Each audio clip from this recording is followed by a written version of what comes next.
Guys, welcome back to my channel. Thank you to all my later subscribers.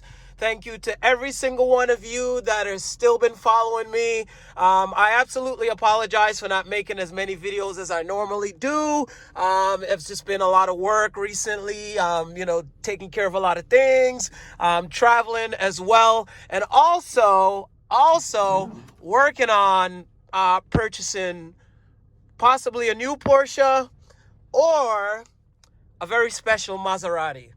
I'm not going to say which one it is, but this car has also been nearest and dearest to my heart. But yeah, in the next few months, I'd say, I reveal which car it is, whether, I go ahead with it or whether I don't go ahead with it, but something very special is coming down the line.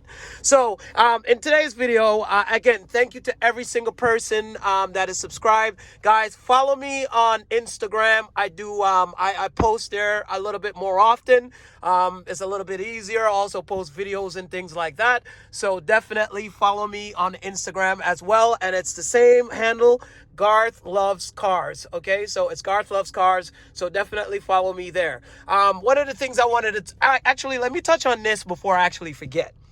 So if you live in North America or if you live in Canada, there is this specialty insurance company, which they're insuring my car. So before I went to them, I had one of the big three, if not the top. It is the top insurer in New York State. Starts with a G, ends with an O. Don't want to mention their name. Bunch of ripoffs.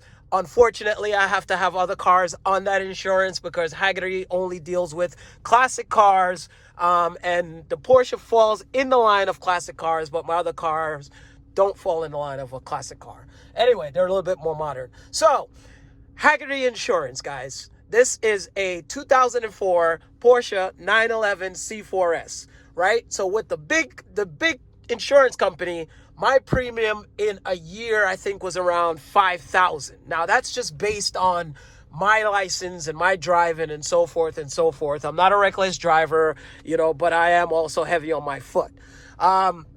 So anyway, as I mentioned, my premium was roughly around the $5,000 mark, something like that. Now, with this insurance company, Hagerty Insurance, I get full coverage insurance on this car.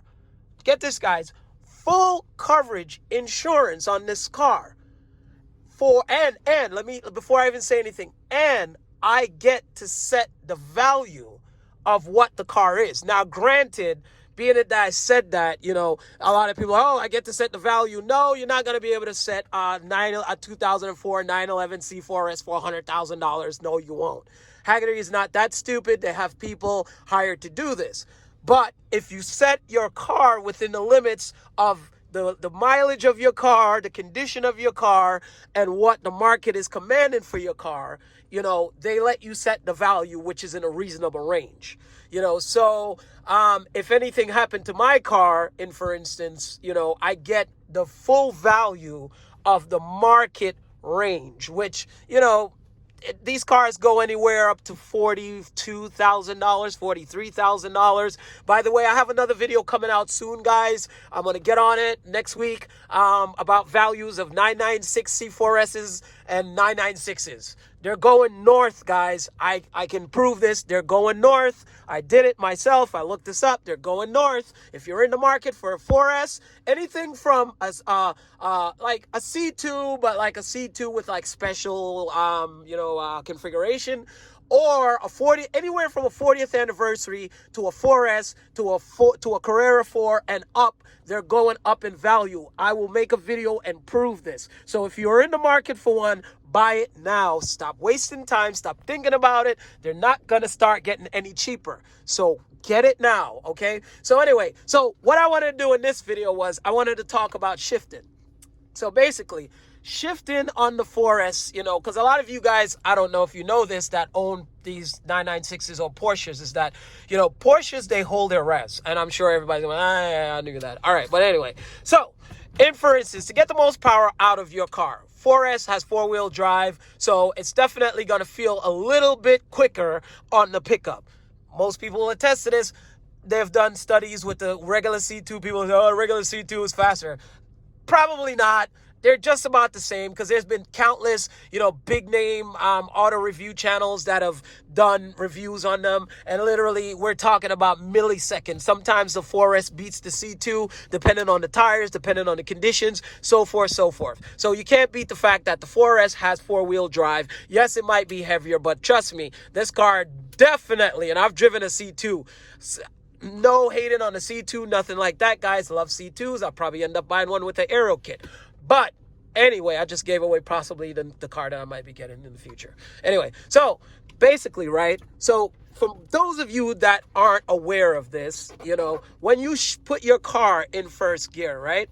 So when you put your car in first gear, basically, if you're at a light and you want to get the maximum power out of your car, one thing I want to advise anyone, do not shift right away.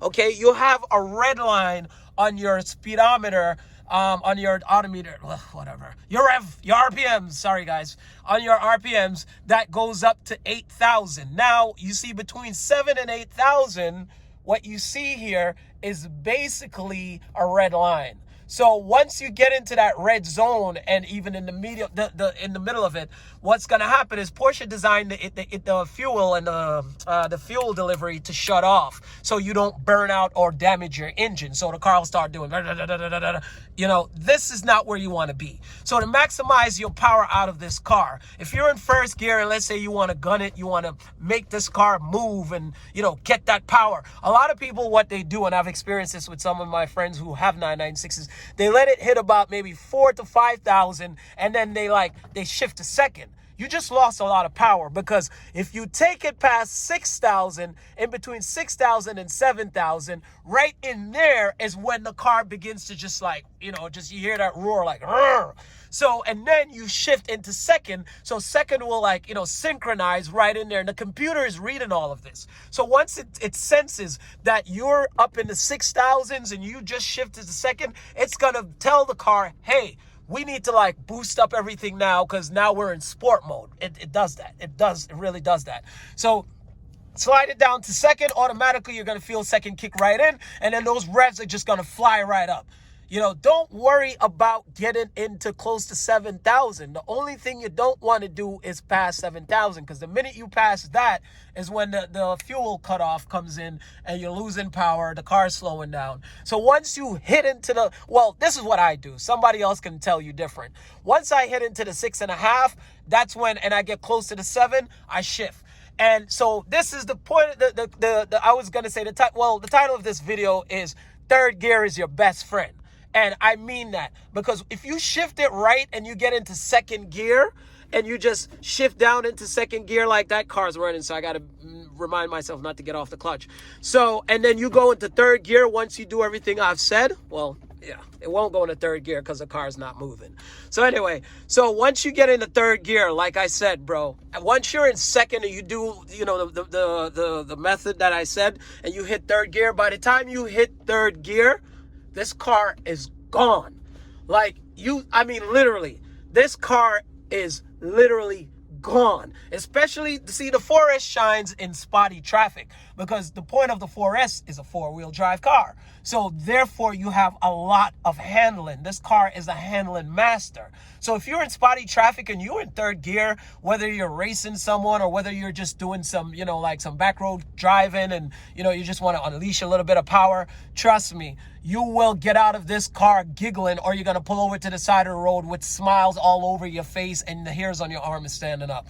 That's what happened to me. So I'm not trying to make this video very long, but I just wanted to do this just to give you guys a little bit of an idea of, how, for the people that don't know, and for the people who think they know everything, sorry to bore you with this video. But anyway, so once you're in third gear, third gear, you can hold third gear all the way up to 100, and then, fourth gear, unless you're on an open highway and you're just flying, that's where you just pop it into fourth gear and the car starts to do its own thing and it's now flying. Fifth gear, you're on another planet. Sixth gear, I literally only use sixth gear twice.